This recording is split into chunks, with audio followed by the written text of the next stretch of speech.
Olá pessoal, tudo bem com vocês? Hoje venho tratar aqui com vocês de um tema de direito constitucional, um tema muito importante do curso de direito constitucional, que chama-se poder constituinte. Poder constituinte é um tema ainda considerado introdutório, né, direito constitucional, digamos assim, porque é um tema que vai fazer com que a gente identifique ali as formas de poder presentes tanto na elaboração de uma Constituição, quanto na sua revogação, né, na sua extinção, quanto na sua modificação e transformação. Então, o poder constituinte ele faz parte atualmente, né, dos estados em todo o mundo, e é um poder que se manifesta exatamente através da Constituição, das Constituições. Então, primeiro, inicialmente, eu traço uma breve distinção, uma breve divisão existente no tema de poder constituinte, que é o poder constituinte originário e o poder constituinte derivado. Quanto à origem deste termo, poder constituinte, e a sua manifestação em si, viva, prática, nós temos o final do século XVIII como marco, e um dos seus precursores, o principal precursor, o francês Emmanuel Sieyès, ou Sieyès em português. E essa questão do poder constituinte, ela vem naquele contexto de século XVIII, em que havia o terceiro estado, né? O primeiro estado, o segundo estado e o terceiro estado, que era contra o regime absolutista da época, rompeu com o regime absolutista. Portanto, esta corrente que é a responsável por pensar essa questão do poder constituinte. Então, quanto a essa questão da manifestação, como é que surgiu lá o movimento para essa nova proposta de poder constituinte, né? O que seria o poder constituinte naquela época? Por meio de uma Assembleia Nacional Constituinte, pessoas foram convocadas para compor exatamente um texto, que seria uma carta, que é a Constituição. Uma nova Constituição se inaugura por meio da Assembleia Nacional Constituinte. Esta Constituição pode ser a primeira daquele Estado que está composto, que está abrindo a Assembleia Nacional Constituinte, ou esta Constituição ela pode ser uma nova Constituição que rompe com a Constituição anterior. Ou seja, a Constituição anterior deixa de ter vigência e passa essa nova Constituição, através da convocação da Assembleia Nacional Constituinte, a ser a Constituição vigente naquele Estado. Também há uma outra forma de manifestação do poder constituinte, que justamente faz parte da divisão que eu disse para vocês. Essa manifestação é por meio da emenda constitucional, daí o termo EC. Então, ANC, Assembleia Nacional Constituinte, e EC, emenda constitucional, ou também podendo ser chamada de emenda à Constituição. Esta emenda à Constituição é diferente um pouco da Assembleia Nacional Constituinte. Por quê? Porque no contexto da emenda constitucional já existe uma Constituição naquele Estado. Porém, a própria Constituição daquele Estado permite que seja ela mesma emendada, modificada, transformada, inovada, digamos assim. Esses termos possíveis. Então, a emenda constitucional ela se dá no contexto da já existência de uma Constituição em um Estado, enquanto que a Assembleia Nacional Constituinte é convocada para se inaugurar uma nova ordem jurídica. Uma nova ordem jurídica se inaugura por meio da Assembleia Nacional Constituinte. Então, quanto à questão da titularidade, este autor que a gente citou, Emmanuel Sieyès, um francês, ele vai dizer que a titularidade da Constituição, a titularidade do poder constituinte, mais especificamente falando, é do povo. Por que é do povo? Porque ele leva em consideração a soberania popular. Porque esta soberania popular vai expressar a vontade daquele povo por meio de seus representantes ou diretamente, né? Então, quanto às espécies de Constituição, nós temos essas duas divisões aí que vocês podem ver.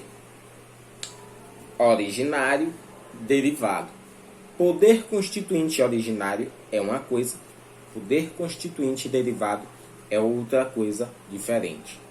Também podemos falar em poder constituinte difuso e também supranacional. Estes não serão tão aprofundados aqui neste vídeo. Então, o poder constituinte, pessoal, originário, é aquele que é subdividido em histórico ou revolucionário.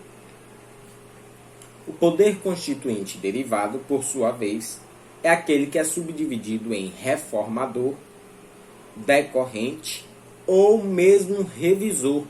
Também é possível ver o poder constituinte derivado revisor. Então, nós vamos ver agora o primeiro de todos, que é o poder constituinte originário. Este poder também recebe alguns sinônimos. Poder constituinte originário pode ser chamado de poder constituinte genuíno, inaugural, inicial,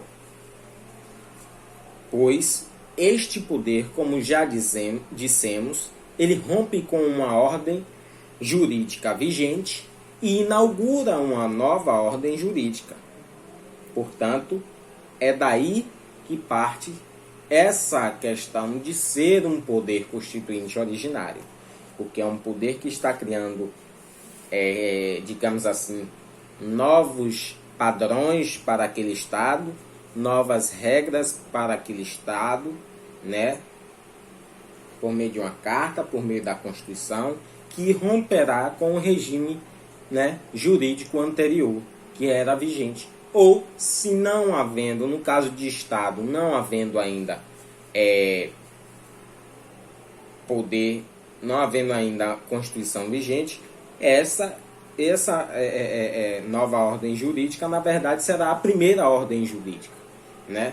Então, o poder constituinte originário vem disso, de ser inicial, inaugural e de romper com a ordem jurídica vigente naquele Estado e inaugurar uma nova ordem.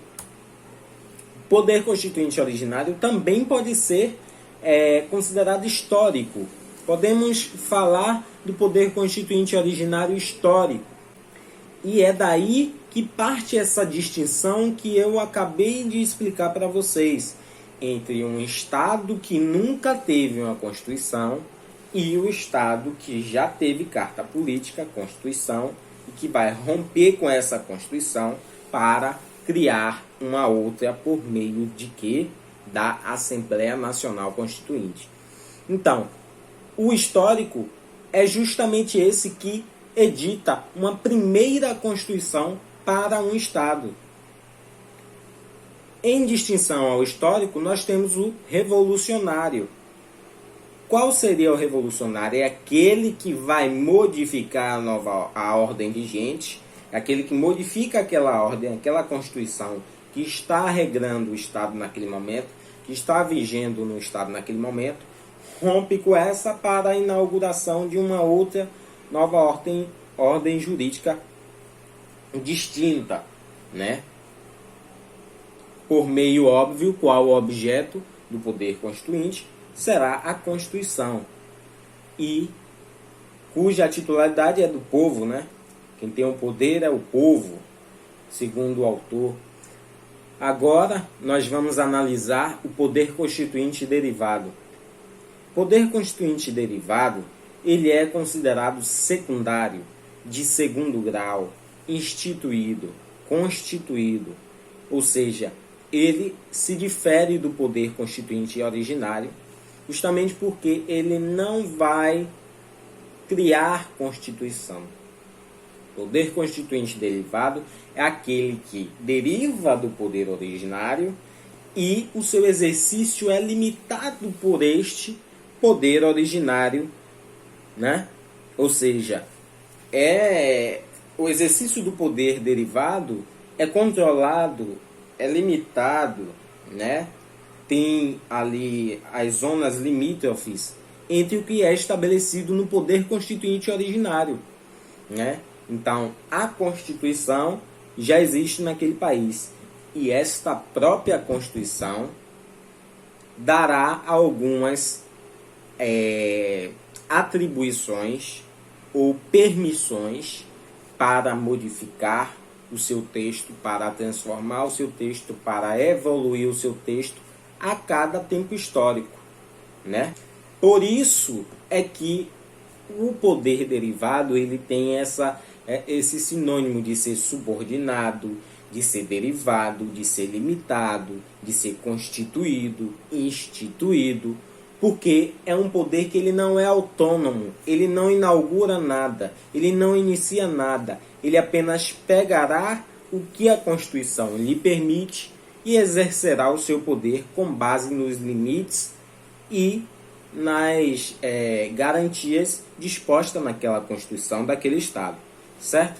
Só que nós não temos apenas o poder derivado em si. Este poder derivado ele vai se dividir em reformador, decorrente e revisor. O poder constituinte derivado reformador é aquele que dá, confere, atribui poder ao legislador.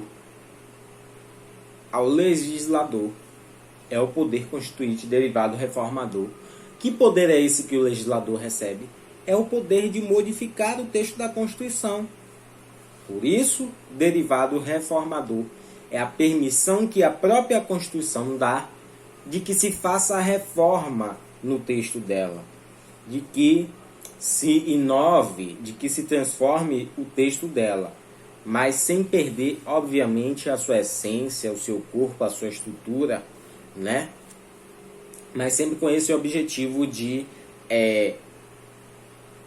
levar ao povo, né? De deixar o povo com a sensação de que está exercendo, por meio do representante, que é o legislador, esse poder constituinte derivado, né? Vocês podem ver aí, ó, como complemento dessa explicação, através de um processo denominado emenda constitucional, foi aquele que nós falamos lá no início, criterioso e alongado, visando preservar a própria carta e o seu conteúdo principal. Por isso que na nossa Constituição, por exemplo, vocês poderão ver futuramente, eu posso até citar exemplos aqui no vídeo, vocês verão que a nossa Constituição ela dá alguns limites. Olha, tem certas coisas aqui que não pode ser modificado. Tem certas coisas aqui que só podem ser ampliadas. Tem certas coisas aqui que não podem ser restringidas. Tem coisas aqui que jamais podem ser retiradas desse texto. E tem coisas aqui que podem sim ser modificadas para a sua melhoria. Podem sim ser transformadas em outras coisas semelhantes, né? Ou próximas. A Constituição permite isso. E é este poder que está sendo exercido nesse momento. Poder constituinte derivado reformador. Ainda com o poder derivado reformador, nós temos aí, ó, com o passar do tempo, a inauguração de uma Constituição, sua aplicação e conformidade com o tempo histórico, necessita de ajustes, atualizações e avanços no campo da efetivação de direitos.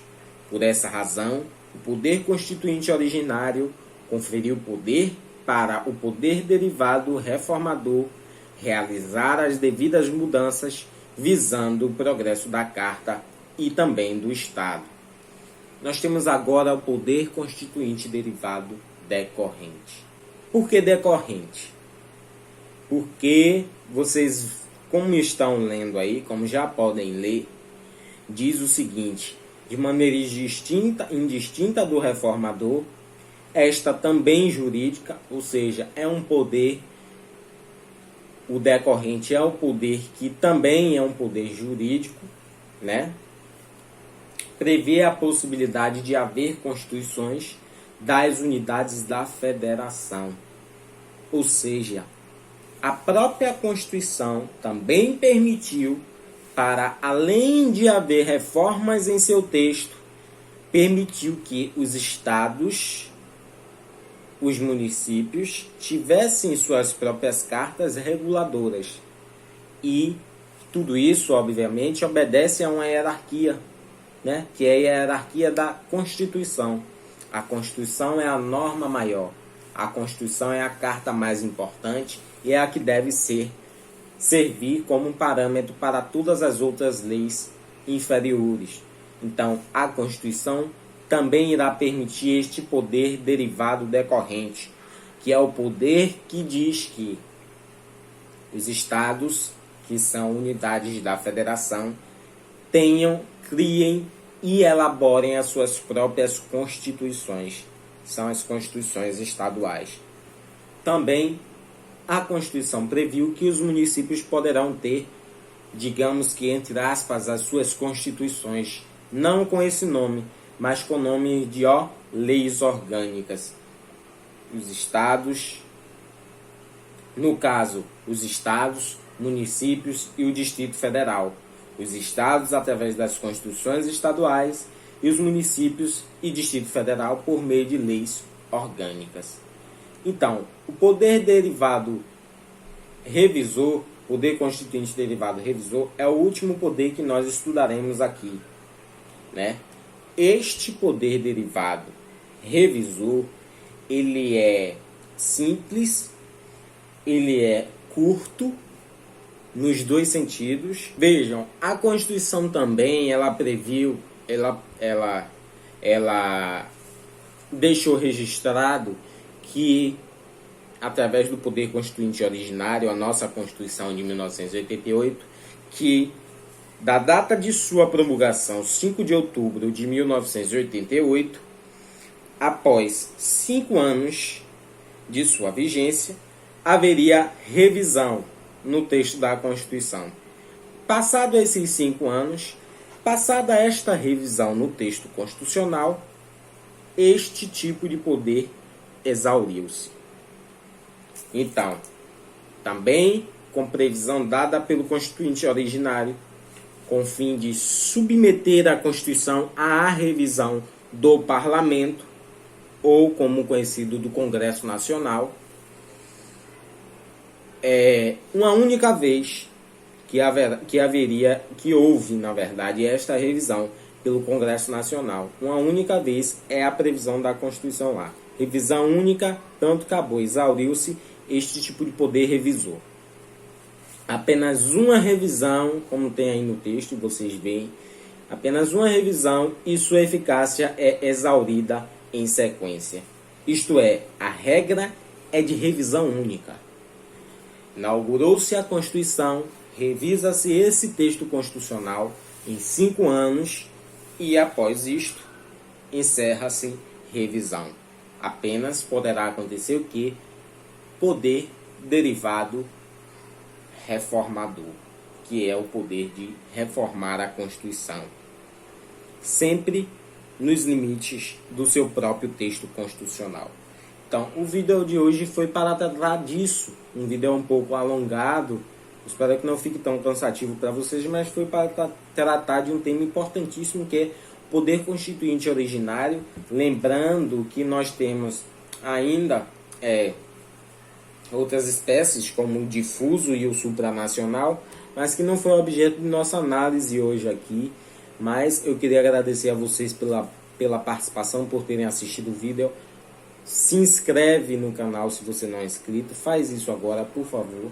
Deixa o seu joinha aí, curte, comenta aí, vamos conversar aí sobre poder constituinte, Constituição, Constitucional, e tudo mais. Os comentários aí tá livre para falar o que quiserem aí. Eu agradeço a presença de vocês, VIP, e até o próximo vídeo. Obrigado, pessoal.